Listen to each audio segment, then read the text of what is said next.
Hi friends, నా పేరు కృష్ణతీర్థ. నేను 5th స్టాండర్డ్ చదువుతున్నాను. నెంబర్ సిస్టంలో రోమన్ నెంబర్స్ మీ అందరికీ తెలుసు కదా. రోమన్ నెంబర్స్లో ఐ అంటే 1, 2 ఐస్ అంటే 2, 3 ఐస్ అంటే 3. ఎప్పుడైనా 3నే ఉండాలి. ఇక్కడ 4కి 4 ఐస్ ఎందుకు రాలేదంటే ఈ రూల్లో ఓన్లీ 3నే. ఐ అయినా, ఎక్స్ అయినా, ఎం అయినా 3నే ఉండాలి. కాబట్టి ఇక్కడ 3 వరకే ఆపేసారు. 5 అంటే ఎప్పుడు లెఫ్ట్ సైడ్ అంటే సబ్ట్రాక్షన్, రైట్ సైడ్ అంటే ఏంటిది అడిషన్.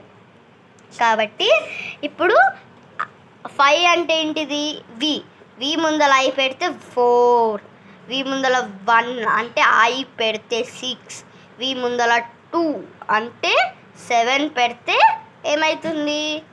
వి ముందల అంటే 5 + 2 = 7, 5 + 3 = 8, x = 10. x ముందల ఐ పెడితే 9, x = 10, 2x = 20, 3x = 30, xl అంటే 40, l అంటే 50, lx అంటే 60, lxx అంటే 70, lxx అంటే lxxx అంటే 80, xc అంటే c ముందల 10 సబ్ట్రాక్షన్ చేయాలి కాబట్టి xc అంటే 9, c అంటే 100, m = 1000, 3mc = 3000, 2mc = 2000.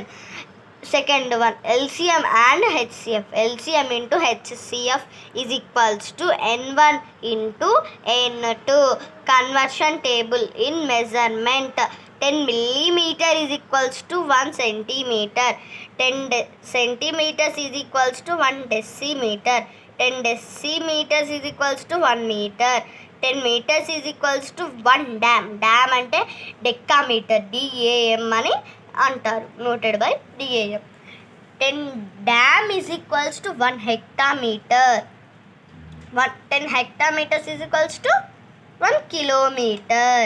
Distance,